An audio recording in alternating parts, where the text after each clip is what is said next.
ये कहानी है शांति देवी, उनके बेटे आकाश और उनकी बहू निधि की, जो एक ऑफिस में काम करती है। आकाश, मेरा सैंडविच तैयार हुआ या नहीं?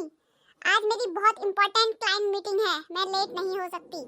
रानी, किचन में बर्तनों का ढेर लगा हुआ है, पूरे घर में कचरा फैला हुआ है, कम से कम झाड़ू तो लगा देती। माँ जी, अभी मेड आएगी तो वो सारा काम कर देगी ना। वैसे भी सुबह सुबह ये सब काम करने के लिए मेरे पास टाइम नहीं होता है। आकाश चलो।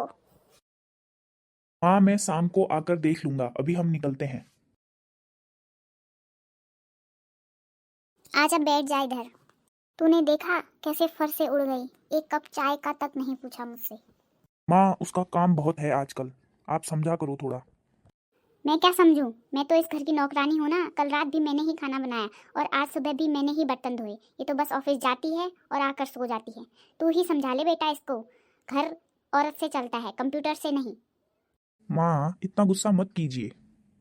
गुस्सा क्यों ना करूं? पड़ोस वाली मीना की बहू देखी है, ऑफिस भी जाती है, अपनी सास के पैर भी दबाती है। तेरी बीवी को तो मेरी खांसी भी नॉइस पॉल्यूशन लगती है। ऐसा ही हाल रहा मैं तो वृद्धा आश्रम चले जाऊंगी।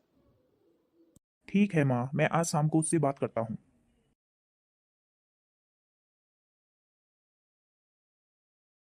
निधि, ये क्या तरीका है? तुमने सुबह से एक तिनका भी नहीं उठाया है, तुम बिना काम करे ही चली गई।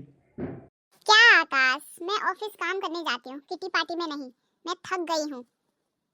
थक तो माँ भी जाती हैं, उनकी उम्र देखो। क्या तुम एक झाड़ू भी नहीं लगा सकती थी? माँ कह रही थी कि तुमने उन्हें पानी तक का नहीं पूछा। अच्छा, तो मेरे पीछे मेरी चुगलियां शुरू हो गई। तुम्हारी माँ जी ने ये नहीं बताया कि कल रात मैंने ही सारी क्लीनिंग की थी। आकाश, तुम्हारी माँ चाहती है कि मैं 1950 की बहू बनूं, जो दिन भर रसोई में पसीने बहाए। मैंने क्या गलत कहा? क्या घर की सफाई करना गुनाह है? हमने भी तो पूरी जिंदगी किया है।